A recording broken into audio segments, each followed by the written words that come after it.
The entity is the cosmic being that ties the Dead by Daylight universe together. It's the reason for the trials, for the killers, for the survivors, just about everything, really. This thing that I dub the entity is evil in its purest form.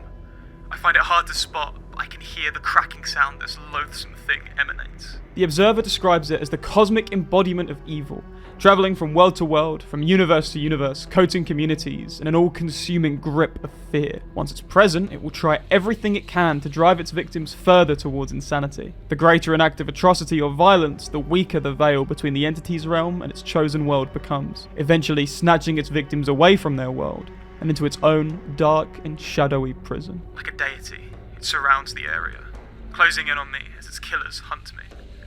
It does not seem to be dangerous in itself. Not until you are caught and the killer hangs you from one of the abhorrent hooks. I have ended up there, over and over, and every time I yearn for both release as well as escape. Pain melts with fear in a most horrid way. The entity feeds off of strong emotion. This includes fear and pain, but also hope and affection. The killer-survivor trial dichotomy is perfect for eliciting the responses it needs to consume, and this is why both killer and survivor are presented with an opportunity for great pain, growing camaraderie, bloodlust, and hope. After each trial, a survivor's memory is wiped, meaning that they genuinely believe that when they escape, they'll be free of the nightmare, rather than being doomed to repeat it for all eternity. On death, a survivor is revived, but a piece of their soul is lost. Eventually, a survivor will become a soulless, emotionless husk, at which point they are no longer of use to the entity, and they are thrown into the void. Life is not life in this prison, and death is not an escape.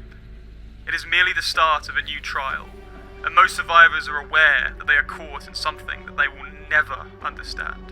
Why this is all happening is no longer obvious to me. The truth is, I don't know what to believe anymore. The entity is not what it is, or what I thought it was. The killers, or corrupted ones, are those that first led the entity to our world. As a being that thrives on chaos and ignorance, the presence of a supernatural serial killer makes this reality prime pickings for her. Where survivors stumble accidentally into corrupted areas, killers create that corruption. But still, most killers don't do the entity's bidding willingly. For most, it would take years of physical and mental torture. This explains Adurus' plagued skin, or the spikes protruding from the trapper's shoulders. The killers aren't above the survivors in this way. They're also being made to serve the needs of the entity, with no hope of escape.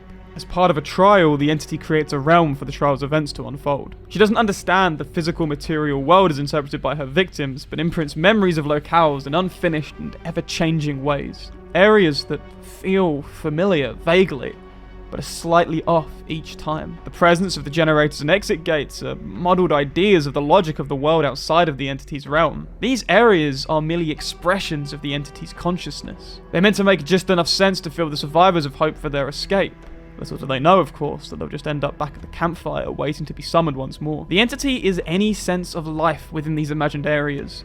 They are the fog, they are the plant life, they are the crows, and they are the spider legs that ultimately finish the killer's work and drag the killed survivor up to the sky. The atmosphere of the realms is dark and grim, to say the least, but also ever-changing. I've already remarked that the atmosphere is misty, even foggy at times, and that this fog feels alive. It seems to contain swirls and streams of memories or imprints of beings from multiple terror worlds. It is as if the entity absorbs all the psychic energy and thoughts of beings it snatches as it journeys through the endless cosmos. And yet, in spite of all this, the entity has a visible weakness. The Blight. Not that one. Once a year, the entity is infested with this Blight. It manifests as cankers which bloom into pustules.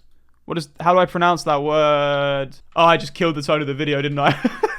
Ooh, it's spooky. Ooh, it's spooky. Also, how do I pronounce pustules? Pustule. Pustule.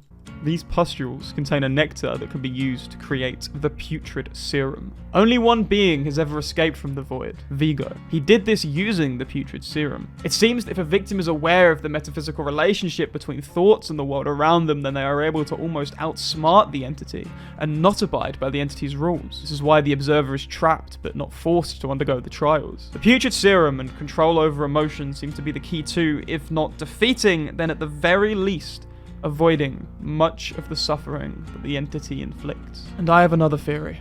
The torture that killers undergo hasn't finished. In fact, the very presence of flashlights, keys, the hatch, a 60-second decisive strike timer, and survivors who teabag is proof to me that we're all actually getting tortured by the entity every single time we load up Dead by Daylight. Is Dead by Daylight.exe actually a manifestation of the entity's vile corruption? This is some low-level DVD iceberg stuff. DVDs based on true events. Confirmed.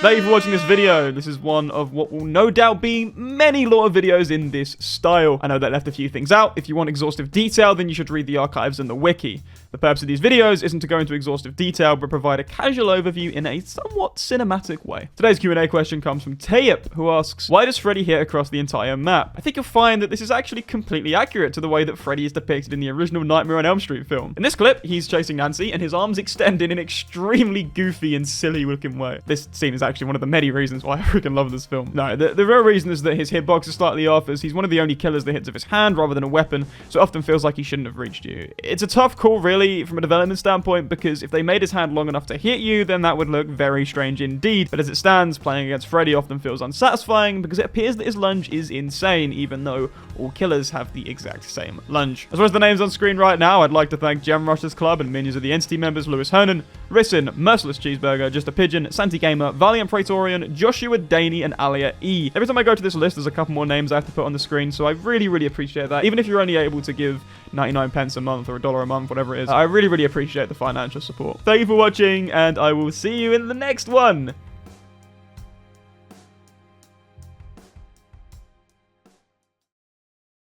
We don't have enough time to open this gate, I don't think. I don't think we have enough time to open this gate and escape. Nah, this game's a loss. This game's a loss, man. Screw it! All of us or none of us. All of us or none of us. Let's go. Come on. Come on. Go. Go. Go. Go. Go. Open. It's already open. Come on. Come on, everyone out. Come on, get out. Get out. Stop teabagging. Get out. Get out. Get out.